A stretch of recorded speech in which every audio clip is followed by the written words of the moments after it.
Ayan, hello guys, hello everyone. Ito naman po mga idol ang ating ikakat. Ito po ang sukat.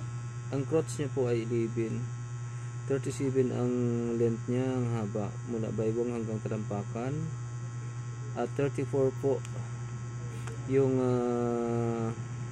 waistband. Ang hips niya po ay 38, 22 ang kita, ang tuhod niya po ay 9 at 7 naman po yung laylayan. Here we go mga lodi. Kung gusto niyo matuto mga lods ay watch and learn lang po. Ayan, ito po mga idol ay tatapusin natin hanggang matapos po ito, tapos hanggang sa tahi po. Magtutok lang po kayo mga idol. Ipapakita ko sa inyo kung ano pagtabas. Mga idol, ay ito yung pagtabas ko ay diretso na po sa tela. Hindi na ako nagpa-pattern. Kasi pantalon ito diretso na ako. Depende sa mananahi kung diretso niya o gagawa pa siya ng pattern paper, pero ako hindi na. Depende na po sa inyo. O ito po ang ating waistband ay 1 in 1/2. Ito po ang 1 in 1/2. Dito natin ilagay sa guhit ang 1 in 1/2. Ayan. Diretso na po dito sa laylayan. Ang crotch niya nito mga idol is 11. Ayan, 11. Guhitan po natin. Ang laylayan niya nito hanggang laylayan, ang haba nito ay 37.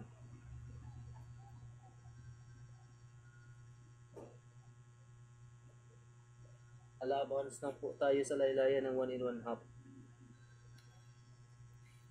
Atakin lang po natin yung technician hanggang dito sa crotch. Isukat po natin yung laylayan is 26. Kalahati po ng 26 ay 13. Yan po ang pinakatuhod niya. At iguhit lang po natin ang crotch at ang tuhod hanggang sa laylayan po.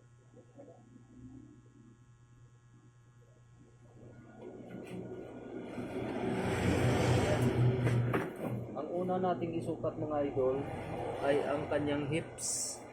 Ang hips niya po nito ay 38. 38 po ang hips.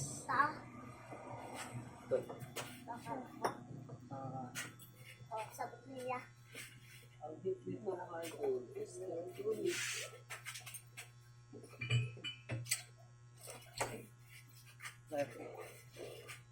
Ayan mga idol, 38. Dito po makita natin ang 19 sa gitna. At saka dito sa bandang dulo, makita po natin ang 19. Ayan, ang 19, makita po natin dito, banda. Iguhit man po natin, dalawang 19 ito. Kasi 1/4 po ito ng katawan ng tao.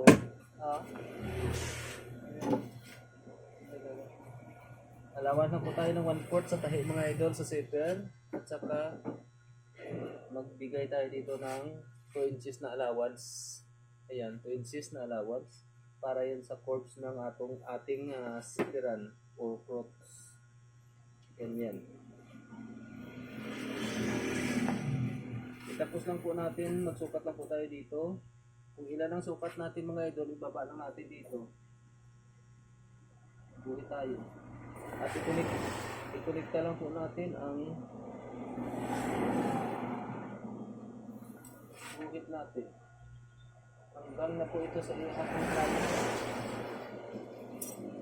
Ayan. Ang tuhod niya nito mga idol is 9, 4.5 ang kalahati. Ilagay natin dito ang 4.5. Buhi tayo, kabilaan. At ang laylayan po nito ay 7. Kalahati ng 7 ay 3.5. Ilagay natin sa dito ang 3.5. Buhit din tayo ng 7.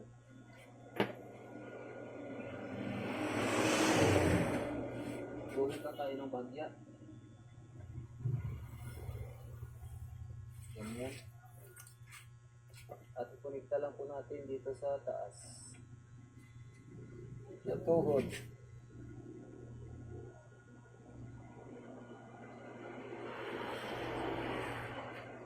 Ayan mga idol ang tutorial natin. Kung kayo ay interesado ay manood lang po kayo mga idol. Ito po ay hanggang sa matapos po yung pantalon. Gamit po tayo ng cords dito. Ayan mga idol.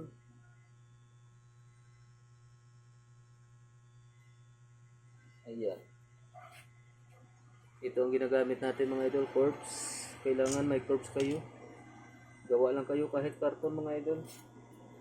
At ang baywang nito mga idol, ang kanyang waistband ay 34. Ang kalahati po ng 34 ay 17. May 17 dito at may 17 dito. Ayan mga idol. 17 dito, 17 dito. Ilagay natin ang 17 nasa gitna ng guhit. Guhit tayo dito, allowance tayo ng 1/4. Guhit man tayo dito ng 17, allowance tayo ng 1/4. 1/2 po dito mga idol. Kahit yung sa sipiran ay 1/4 lang. Guhit tayo ng ganyan. Ayan, ikonekta na po natin ang mga guhit natin gamit ng cords. Ayan. Pagkatapos gamit tayo ng skirting. Ito. Para dito sa kung sanay na po kayo mga idol, kahit hindi na kayo magamit ito. Pinapakita ko lang yun po para ito ang magamit nyo. Ito, skirt. Ito na ang kalalabasan nyo. Ngayon, kuha tayo ng bulsa na 6 inches sa gilid. Slide po ito ang bulsa nyo mga idol. Kuhi tayo dito ng 1/2. At ang buka dito mga idol ay depende na sa inyo. Pwedeng 2 inches, pwedeng 1 and 1/2. Ayan. Ganyan lang mga idol ang slide na bulsa. Guhit tayo mga idol sa right side. Tandaan po natin. Ayan. Kasi dito tayo magtatahi sa right side. Gugupitin na po natin mga idol.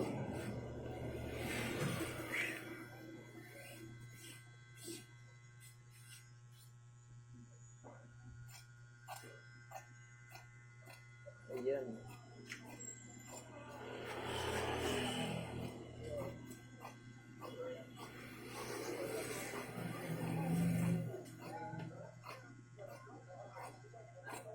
Kung baguhan pa lang po kayo mga idol magtabas nito ay gumamit kayo ng pattern paper para nga kung kamali man eh, hindi ma-damage yung tela. Para lang po ito mga idol sa mga expert ang diretso tela.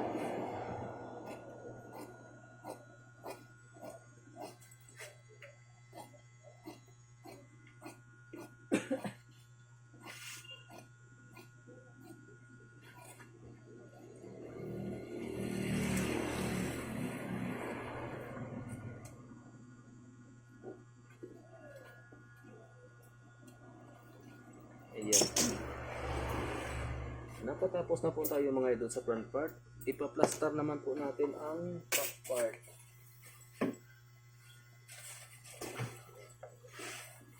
Balik na rin na po natin mga idol kasi para makasave tayo sa tila.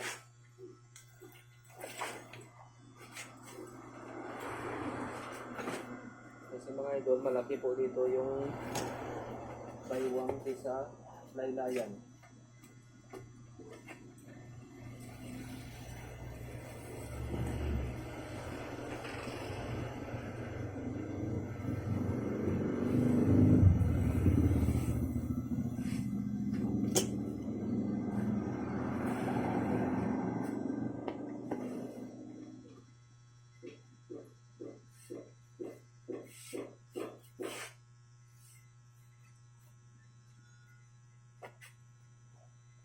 Ayan po.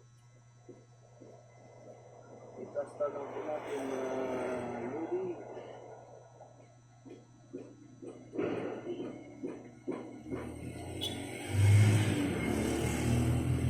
Ayan.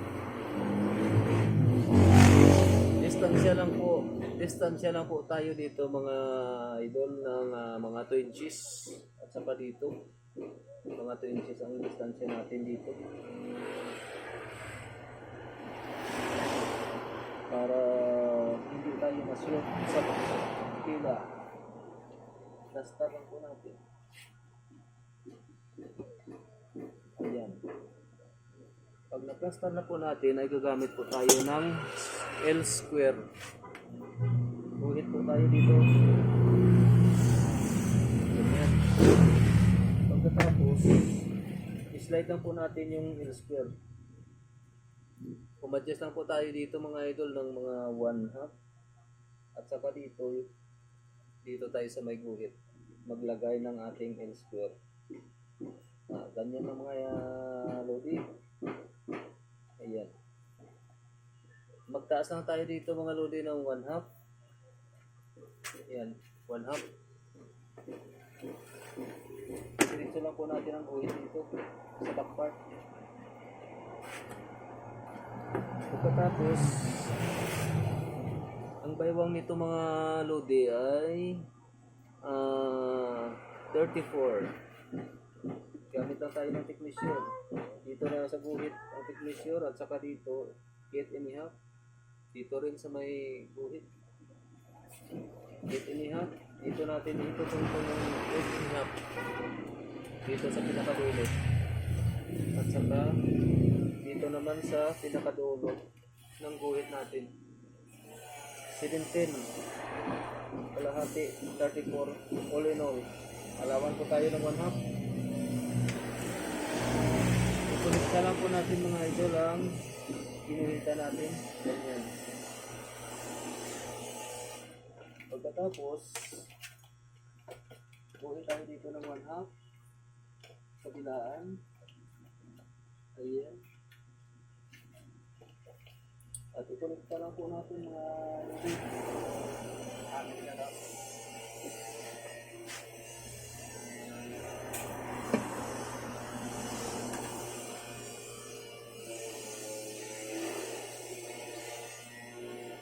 Ayan. Magsukat po tayo mga loops ng kanyang hips. Magbaba lang po tayo ng mga 5 inches dito. Ayan. Mula dito, 5 inches. Ayan po yung hips ng tao. Ayan. Dito lang yan ang thick measure.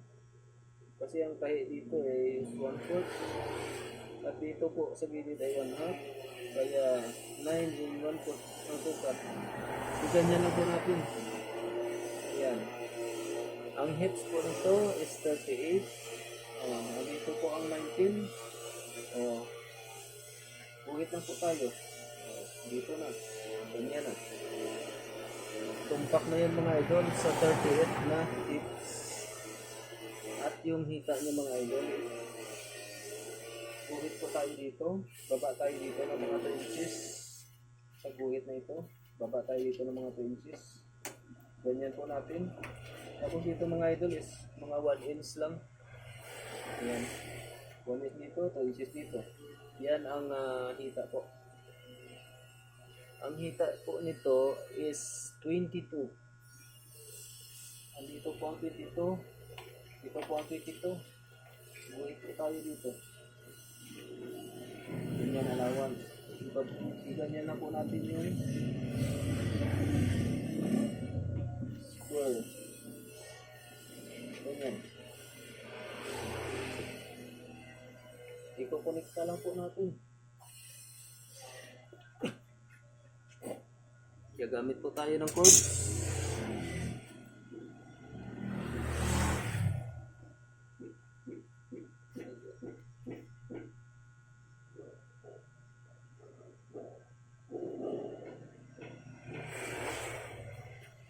Ayan na mga idol.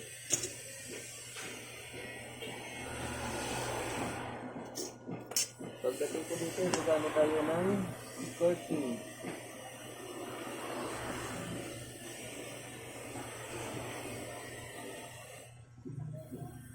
Ayan.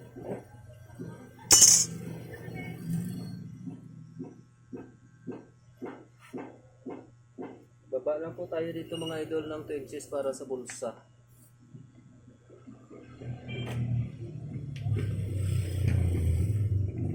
Ayan. Kunik na lang po natin. Baba tayo ng 1 half. At ikalahati po natin. Ang kalahati dito ay 5.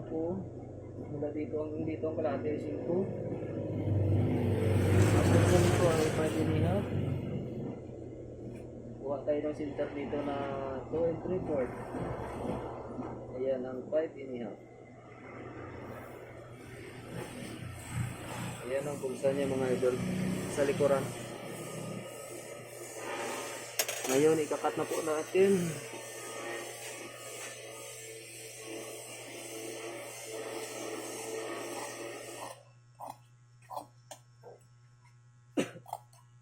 Pasobra lang tayo dito mga lodi ng mga 3/4 kasi double fold po natin ito.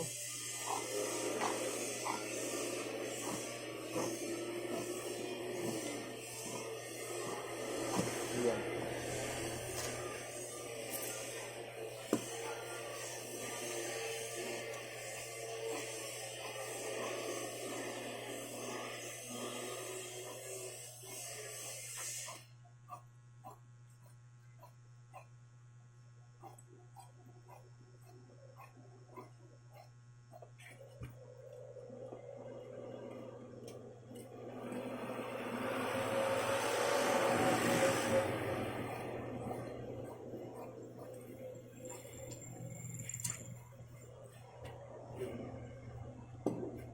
Dito mga lodi, mag-allowance po tayo dito ng 1 half para sa fold po natin dito. Kasi malaki yung back part kaysa front part. Kaya mag-allowance tayo dito pag gupit ng 1 half. Kung hindi nyo matansya, pwede nyo guhitan.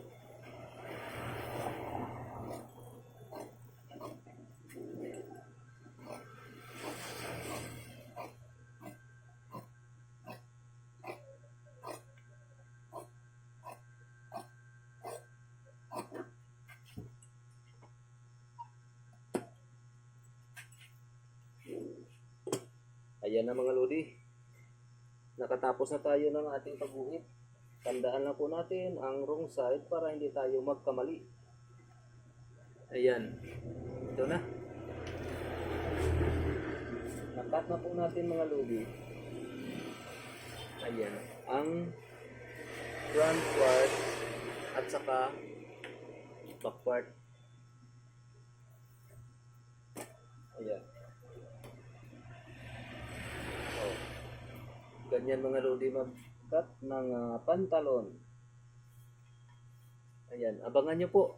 Magtahi po ako nito ay i-vlog ko itong pagtahi. Pagbulsa at saka pagyari nito. Ayan. Thank you for watching mga idol.